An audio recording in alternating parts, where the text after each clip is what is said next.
好，各位好，歡迎大家來到今天的直播。我們今天聊一個應該是最近非常大熱的一個話題，因為10天以前，特斯拉在德州奧斯汀剛剛開完他的2025年的股東大會。這次股東大會當中有一個非常重磅的這個提案，就是給馬斯克的萬億薪酬案。這是一個很重大的事件，商業史詩級事件。因為我們知道現在世界首富就是馬斯克，那麼他的身價也就4000多億。但是這一個薪酬包就給出了一個萬億的計劃，所以大家可以想象一下衝擊力有多大。我知道有很多人其實是不太喜歡馬斯克的，因為像馬斯克這麼張揚的性格，基本上他一定是有一半人非常喜歡他，有一半人非常討厭他的。就像前2天段永平的採訪，可能很多人都看過。段永平的訪談裡面，他提到說，因為他不喜歡馬斯克這個人，所以他就沒有買特斯拉的股票。但是現在他說，其實他還是非常佩服馬斯克的商業才華的。這個講法是比較客觀的。當然，對我們做金融的人來講，就是說，你因為馬斯克的個性而對他進行褒貶的話，其實就是跟錢過不去了。我們沒必要。所以我們從金融的角度看，就是說，撇開他的個性不論，撇開他的私生活不談，就談他的商業本身，談他的股票，談他的投資。所以這個是我們應有的態度。在這個意義上講，不管你喜不喜歡馬斯克這個人，他所做的事情毫無疑問在企業家的史冊上必將留下濃墨重彩的一筆。我們說在馬斯克之前最偉大的企業家，在我的這個榜單裡面大概排名第一的就是喬布斯了。當然我現在還是不想把馬斯克和喬布斯去品頭論足，我一直這麼講，喬布斯是我最喜歡的企業家。但是馬斯克做的事情，就他的顛覆性，他的革命意義來講的話，可能比喬布斯的影響還要大。所以不管你喜不喜歡他這個人，特斯拉這家公司乃至將來的 XAI 還有 Space， 馬斯克所做的這些項目，我們是無法忽略他。所以今天談的題目是馬斯克萬億薪酬案中包含的股票交易明牌敢不敢跟，實際上是提出了一個問題。為什麼說它是一個明牌呢？等一下我講完了，大家就明白我的意思了。首先我們簡要的回顧一下這件事情本身。在10天以前，也就是11月6号，北京时間是11月7号的凌晨，在德州奧斯汀的特斯拉路1號，也就是特斯拉的總部，召開了2025年的特斯拉股東大会。在这個大會上有很多很重要的提案，包括對人工智能的投資，馬斯克對未來的一個持續的一個展望，提出了所謂的可持續的富足這麼一個願景。所以以這個願景而論的話，馬斯克就注定是一個改寫人類歷史的企業家。實際上他就是給我們整個人類構建了一個新的願景。當然這裡面最引人注目的提案之一就是馬斯克這個萬億薪酬，也是引起最大爭議的。那麼最終以壓倒性的多數，具體來講就是75%以上的多數，批准了馬斯克潛在價值1萬億美元的薪酬方案。所以這是人類歷史上最大規模的 CEO 的薪酬計劃，而且它是完全基於績效的股票獎勵。馬斯克在特斯拉基本上是不拿薪水的，他拿一個5.6萬美元的基本薪水，就是幾萬塊錢，對馬斯克來講當然就等於是沒拿錢，所以基本上是零薪酬。馬斯克給特斯拉的股東是免費工作的，但是我要什麼東西，如果我幹得好，你們得給我一個很大的激勵，這就是這個計劃的意思。所以這麼一句話實際上就把這個事情的意思已經講清楚了。馬斯克的意思是我免費給你打工，但是如果我幹得好，你得給我很多。那你給我很多，你是不吃虧的，因為我幹得好，我給你創造了10萬億的價值，你給我1萬億有什麼關係呢？如果我不創造，你不是什麼都沒有嗎？所以這個是一個把 CEO 的薪酬完全基於績效的，與股東完全對齊的一個激勵計劃。那麼所謂我幹得好是什麼指標？它的主要產品，一個是電動汽車 EV 人工智能，對 XAI 的投資，擎天柱人形機器人，還有這個 Robotaxi 也就是 Cybercab， 就是完全的無人駕駛的出租車，這幾個商業計劃。那麼這些產品最終落實到一個核心指標，就是特斯拉的股票市值。也就是說，我馬斯克最終是要給特斯拉的股票現在的1萬億，要在10年內增長到8.5萬億，也就是要增長7.5倍，增長到將近翻3番。所以這樣我再拿着1萬億的薪酬，簡單的說就是這樣，一句話就可以講明白。這個裡面的一些來龍去脈，我們來關注一下。2018年，馬斯克已經有一個天量的薪酬計劃了，當然當時說天量，今天看起來其實就不算啥了。2018年按照當時的股票價格估值是560億的一個激勵計劃，當然現在它的股票價格上漲了，現在$400一股，它這個當年的激勵計劃大概按照現值來計算超過1280億。但是這個計劃經歷了很大的曲折，因為就像現在所面臨的爭議，當時也是一樣。他說你給了這麼多錢，這是個內幕交易，這是被馬斯克控制的董事會在脅迫下做出来的決議，它是不公平的。所以最終他遇到了很多的阻力，主要的阻力是特斯拉的注冊地，就是美国的这个 Delaware 特拉华州啊，美国全球500强的公司里面大概有60%注冊在這個州，因為這個州呢有一個非常著名的稱號叫做公司法聖地，原因是它有一個衡平法院。可能我們很多人只了解普通法，不了解衡平法。我當然也不是法律專家啊，但是我們也了解一下。所謂衡平法，衡平法就是類似於一種良心法院。所以在公司法裡面，有些東西它不是通過薪酬、通過補償、通過懲罰、通過這種機制來的，它會有一些什麼信託責任啊，所謂的在普通法之外的部分，有些東西可能你沒違法，但是它不太合理。從英國的傳統裡面出來的衡平法院，在德拉華州一直保持了這個傳統。所以在上市公司裡面，它因為有信託責任的因素，所以這個因素就特別重要。這樣，因為特拉華州有一個非常權威的衡平法院，就被稱為公司法的聖地。大多數大公司都到這個州去註冊，特斯拉也是一樣。但是在這個地方就遇到了很大的問題，就是這麼大的計劃，雖然你可能沒違法，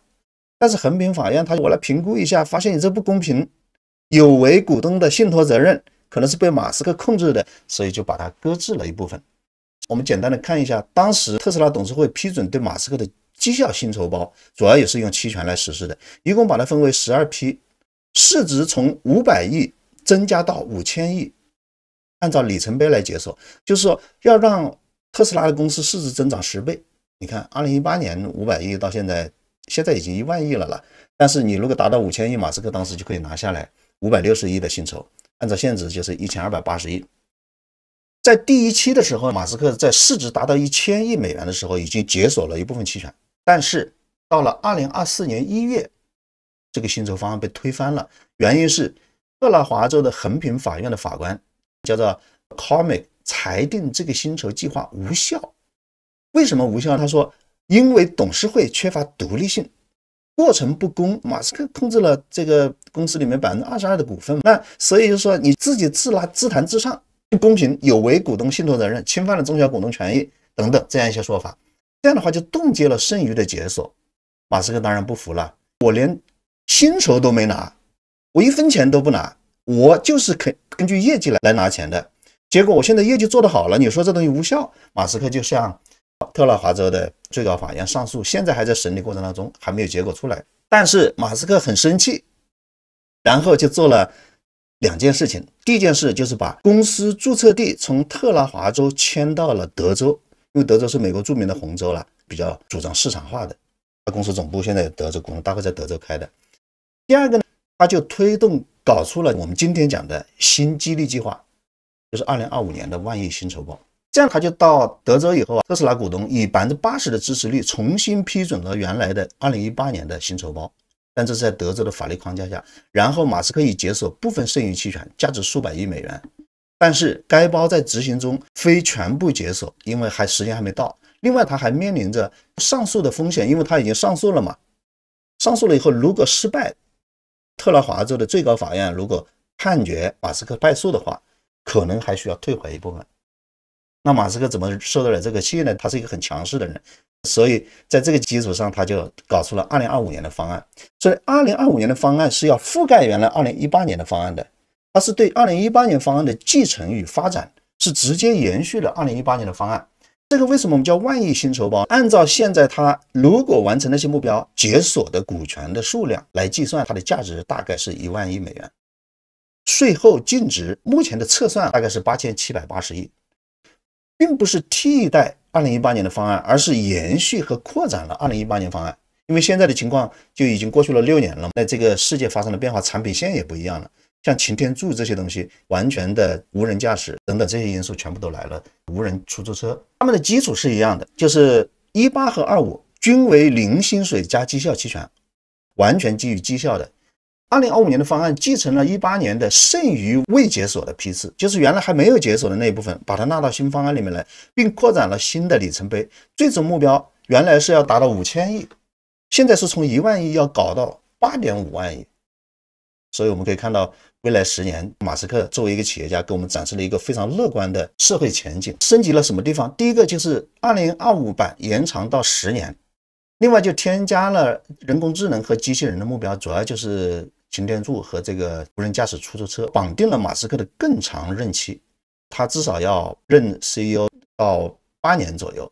他要在解鎖期权的過程當中必須是 CEO 的職位。所以如果2018年在特拉華州的上訴失敗的話，新包就可以無縫接替，他把這個因素都已經考慮在裡面了，所以現在特拉華州怎麼判對他其實已經無所謂了。另外，它的執行是互補意義上的。2018年的包當前已經有一部分解鎖了，所以它是一個短期的。那2025年的包是在長期，在2035年以前都是有生效的，所以它大概管未來10年。所以董事會在推廣這個方案的時候說，如果沒有這個包，馬斯克可能會離職，因為你想他錢都沒拿，肯定是幹不下去的。如果這個包不給他，強調二者一體，就是所謂的激勵機制對齊。投資者的支持率從2018年的80%以上的支持，這次降到了75%，反映存在一定的爭議。這個爭議主要是在機構上的爭議，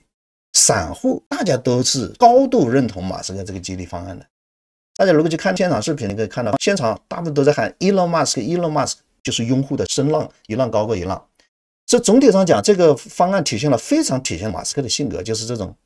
梭哈型的，叫做 all in 賭注式的激勵文化。所以馬斯克做的事情，很多人都經常替他捏把汗。當初這個火箭回收也是在瀕臨破產的時候，最後試驗成功了，對吧？上次協助川普競選的時候，他也是全押的方式。很多人都不看好川普，大家都認為馬斯克這回如果川普敗訴了，馬斯克會被民主黨整死，對吧？但最後你發現他都能起死回生，所以這回也是一樣。你看起來是一個非常具野心的，10年裡面要讓他的公司市值增長到8.5萬億，天文數字，這就是馬斯克的性格。萬一將來又有人去告他，他又有可能像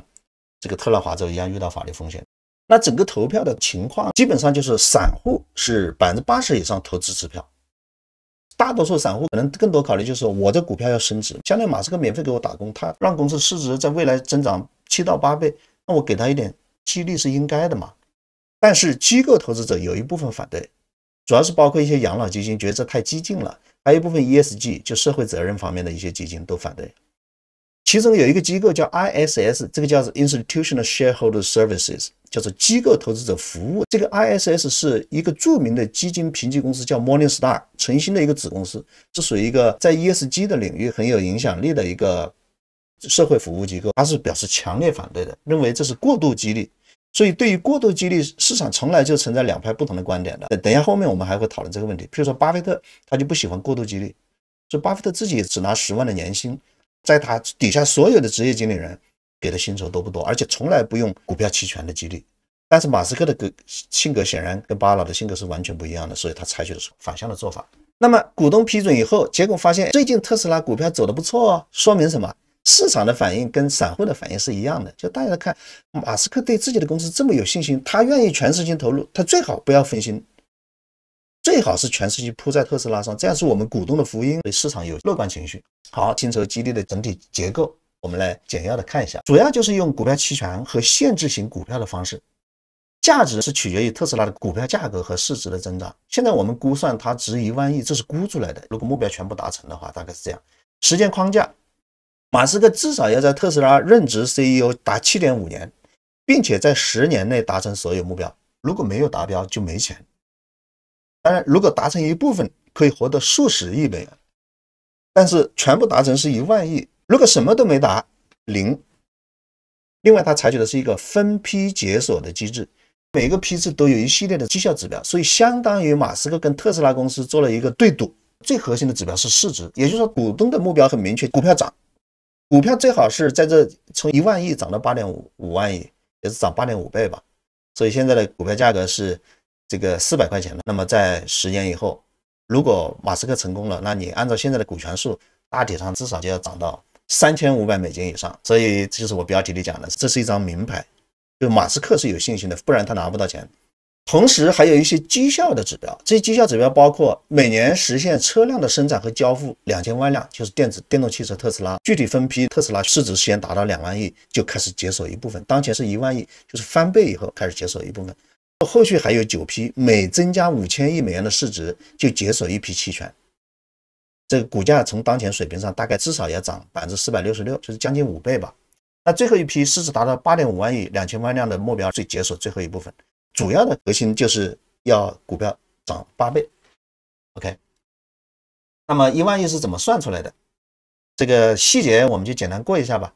首先，它主要是用市值來驅动的。當前的市值1萬億，如果漲到8.5萬億，增长750%，馬斯克的期权解锁将覆蓋到总股本的9%到12%，就是全部目標達成，他就拿12%的股份。那麼按照當前的股票價格計算呢，就超萬億 ，OK。那麼每一期的期权數量相对是固定的，所以我們就可以拿每一期解锁的股票数量算出它每一期达到的目標，然後可以解锁多少市值的薪酬，是吧？風險就在于对赌，當然他是個企業家，這不能完全說是賭，他內心裡面是有戰略的，所以這個區別在這兒。一共12個批次，1到3批次就市值目標是2到3.5億，第一個門檻是翻倍，從1萬億到2萬億，然後每增長5000億就解鎖一批。那目標是電動車，還有 FSD， 就是完全自動駕駛的訂戶，然後 Robotaxi 就是無人駕駛的出租車。同時還有財務指標，就是 EBITDA， 我們叫做息稅折攤前利潤，要達到50到150億美元。所以它這個指標是非常全面的，有運營的指標，有財務指標，有市值指標。另外4到6批次、7到9批次、10到12批次全部達成以後解鎖所有股票，總薪酬達到1萬億。就大概的結構是這樣子。所以我們在此可以簡要的分析一下這個事情的風險和利益相關者的影響。所以我前面講它是一張名牌，其實對股東來講是沒有風險的。很多人去反對它，其實是基於其他的什麼社會公平、過度激勵、扭曲公司治理這些因素去考慮的。從股東的角度看，有什麼風險？沒有風險。為什麼？他如果沒達成，他1分錢不拿。對於股東來講，你想有些企業家把公司搞垮了，他也沒責任啊。那現在他如果把公司搞垮了，他每年從公司拿0薪水，10年不拿錢啊。所以對股東來講是沒有風險的，對馬斯克本人倒是有对賭的風險。但是馬斯克是一個梭哈型的人格嘛，所以他願意這麼幹。就如果他這麼有野心的薪酬計劃能夠達成的話，沒有人能夠在福布斯排行榜上超越他。那對股東唯一的風險就是馬斯克行權會導致一部分股權稀釋，但是稀釋有什麼關係？他升值了。所以如果達成全部目標，給股東帶來至少6萬億美元的額外市值，所以這個方案對馬斯克來講是完全的对賭，高風險高回報。但是對其他利益相關者來講有影響嗎？對債權人有沒有影響？對債權人也沒有影響，公司市值增長了，對公司是好事。所以這個對其他利益相關者是沒有什麼負面影響的。唯一的影響就是那些反對的人講的那些東西是基本上是在公司治理之外的，可能更多關注社會公平啊等等其他一些因素。但是資本主義就是這樣，這是典型的資本主義精神，企業家精神，對不对？18年的方案和25年的方案，我們剛才已經做過詳細的對比，現在總體上再看一下。首先是激勵的部分，2018年的目標跟2025年比的話，2025年的高太多了，市值要至少翻到6倍以上，这种解鎖所有的股权7.5倍。所以市場認為18年方案已經創造了巨大的股東價值，18年是要到5000億，現在實際上已經有1萬億了，就是超額完成了他的目標。如果基於那一次的歷史，我們現在去再看到2035年的方案，可能會涉及到很明顯比那個要野心要大得多，要激進得多。基於馬斯克以往的表現，他每一次梭哈，他的成功率是很高的，是吧？所以再加上現在他駕馭企業這麼多年，再加上1971年出生的，他現在已經50多歲的人了，應該比以往要更沉穩一些。所以我相信他這個方案是成功兑現的，這個可能性是非常大的。雖然我們今天看起來比較激進，但是馬斯克很明顯他的視野看到了我們看不到的東西。這個方案爭議很大，有正面有反面。正面的評價是大概也是來自這麼幾個方面。第一個就是激勵機制和股東完全對齊，100%的激勵導向。我們經常講最好的激勵是什麼？就是你把自己所有的東西都放在裡面。所以說為什麼所有的這個好的企業家，像喬布斯、馬斯克或者这個巴菲特啊，他都值得信賴，原因是他們自己的身價都在裡面。所以馬斯克等於把自己的人生，把自己的10年綁定在這公司裡面，那跟我們股東的目標是完全一致的。第二，零薪酬，我不拿錢，我完全就是相當於拿績效提成，所以它是典型的資本主義典範。第三，它的產品，它為了實現這個薪酬，它在產品上包括無人駕駛、無人出租車、這個電動汽車、擎天柱機器人，都是被視為改寫全球勞動力和能源結構的關鍵。所以特別這一次提出可持續的富足，那可以知道將來這個擎天柱這機器人不僅可以給人当伴侶，它還可以做高精度的外科手術，可以實現醫療平權。你買個機器人可以做手術，你再也不用擔心你交不起錢，它就可以拒絕給你動手術，這醫療就平權了。它還有很多各種功能，它在這裡面講的說，將來不需要監獄了。這個罪犯有一個簡單的方法，就是控制一個機器人跟着他就行了，可以阻止他進一步犯罪，不需要讓他去蹲監獄。所以未來的整個社会，在馬斯克的這個設想裡面，這個完全是革命性的。分析師很多都給出了正面評價，所以分析師說，馬斯克這個人已經證明了他具有化腐朽為神奇的力量，他能把不可能变成可能。所以他做的很多事情，我們原來都以為是不可能的嘛，但是他都做成了。每一件事都是改写人類命運的，可以说。所以他一個人身上實現了很多奇蹟，看起來像是個外星人。那負面評價主要是有來自這麼幾個方面。有人說薪酬規模太大，使馬斯克成為萬億富豪，太可怕了，你要那麼多錢幹嘛？所以有些人就会覺得這個不公平，讓他一個人拿太多，是吧？另外就是特斯拉董事會被批評缺乏獨立性，公司治理受到質疑，說馬斯克一手遮天，一股獨大。當然了，馬斯克絕對是在公司裡面說一不二的人物。原因是什麼？原因就是他是公司實際控制人，股權占比也高，他又是公司的灵魂人物，所有的戰略都是由他來確定的。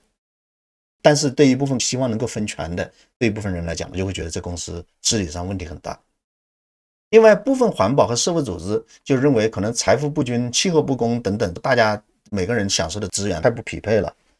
還有一個就是 AI 的監管諷刺，因為馬斯克我們都知道他在多個場合的警告 AI 會威脅到人類的安全，對不對？但他自己實際上在很多領域都是依賴 AI 去改寫商業智能，去改寫商業運作，去改寫公司的生態，而在此基礎上改善了業績以後，他自己索要萬億的激勵，所以有些人認為这是不公正的，而且是很諷刺的，就是說馬斯克自相矛盾了，是吧？对社會和監管上的影響，我們也得分析一下。我剛才講的，特拉華州是美國公司法聖地，財富500強的公司包括特斯拉，60%以上都是在該州註冊的，主要是因為該州有衡平法院，而這衡平法院就是大家認為它平衡各方的利益比較公平，以高效專家化著稱。但是近年來 CEO 的巨額薪酬審查日益嚴格，特別是這一次馬斯克的薪酬包這個案例被衡平法院否決以後，不僅馬斯克遷走了，而且導致一批企業遷走了。也就是說，相當一部分高科技的企業，因為個體的人力資本在這公司裡面佔的權重太大了，所以相當一部分高科技的企業，他們可能非常欣賞這種激勵，就典型的資本主義。所以你如果不批准特斯拉方案，那我以後要實施類似的方案，豈不是也會遇到阻力？所以在這種影響下，他們就遷到外州去，特別是遷到德州的比較多，因為德州是典型的紅州，這方面比較寬容。好，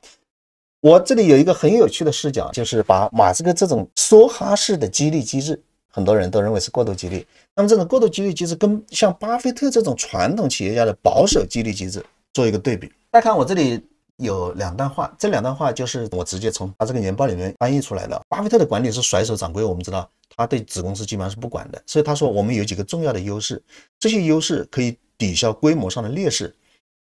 因為巴菲特一直講自己現在管理的規模越來越大，錢越來越多了，越多越難管理，這叫規模上的劣勢。我們一般講是規模有優勢嘛，巴菲特不是這麼說的，就是錢少我好管，錢多我就難管了嘛，我規模上是有劣勢的，但是我有優勢。什麼優勢呢？首先我們有一支技藝高超的管理者隊伍，他們對自身的業務及伯克希爾的投入程度非比尋常。我們很多 CEO 本身就很有錢，他們工作的唯一目的是喜歡自己的工作，也就是說我底下有大概80-90個子公司，这些子公司的 CEO 都不是為了錢來的，他們給我巴菲特打工不是為了錢，只是因為他們喜歡這個工作，他們是志願軍而不是僱傭軍。而且他說從來不擔心有人挖走他們，為什麼？因為沒有人有能力提供他們更喜歡的工作，所以他們沒法被挖走。就如果你是用錢來激勵他們，那只要別人出更多錢他就跑了嘛。但巴菲特說我從來不擔心我底下的這些子公司的 CEO 会跳槽，為什麼？因為他不是為了錢，他不缺錢，所以巴菲特給他們的薪酬也是給的很低的。像他自己拿10萬美金一年，基本上这麼多年就是靠自己的股票，其他沒拿到什麼錢，唯一的就是買了一個2手的直升機，還經常要給股東道歉，說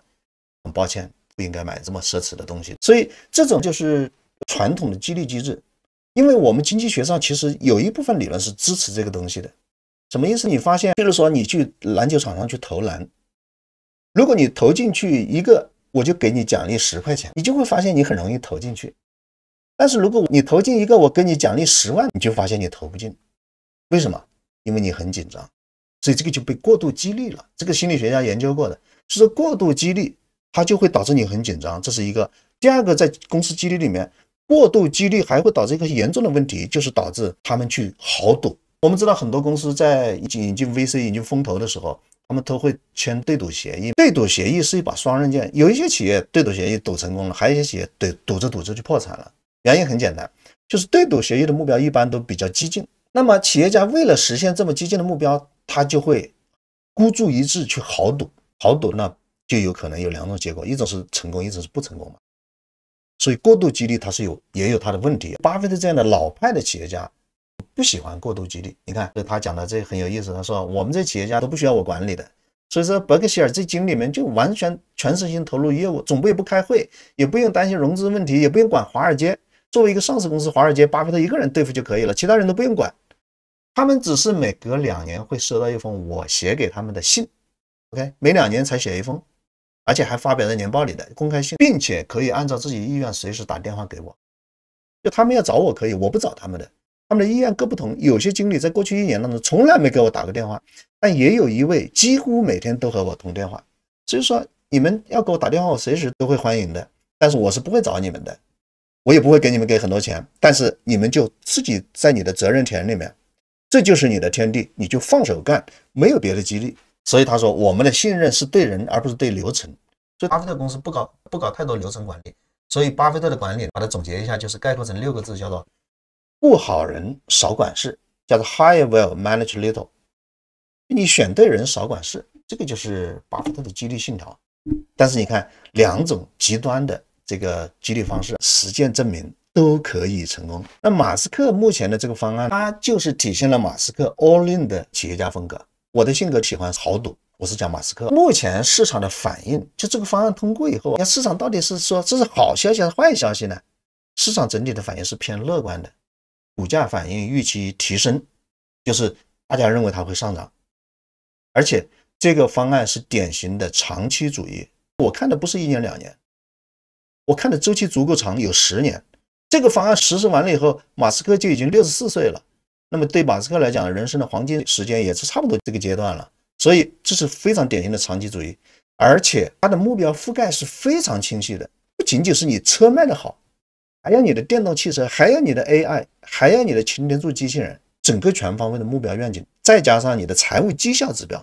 再加市值的指標。所以我說這個激勵計劃是完全對齊了馬斯克的人生規劃。我個人覺得這是一個很好的一個機會，這就回應了我最開始在標題裡提的問題。馬斯克給了我們一張名牌，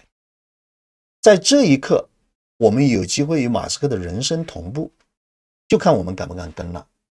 這是什麼意思？我給大家簡單算一下，現在1萬億，10年以後變成8.5萬億，翻一翻就變2萬億，翻2番变4萬億，再翻第3番就变成8萬億，所以它是翻3番以上。那3年翻一番，翻3番就是9年，3年翻一番，大概按照我們昨天講的 3.6 年翻一番，就是平均每年增長 20%。所以我大概把它這個10年增長 8.5 倍的計算了一下，平均每年股票的复合增長率是 22.32%。也就是说馬斯克要完整的實現這個薪酬包，特斯拉的股票年均複合收益率在未來10年至少每年要漲 22%。而我們知道股票市場長期平均的年化回報率大概就是 12% 到 13% 嘛。所以從2009年這一輪大牛市以來，已經漲了16年了。在這種情況下，很多人都害怕風險。而這個時候，馬斯克告訴我們，特斯拉的股票未來10年平均每年，我相信它有機會漲 22%。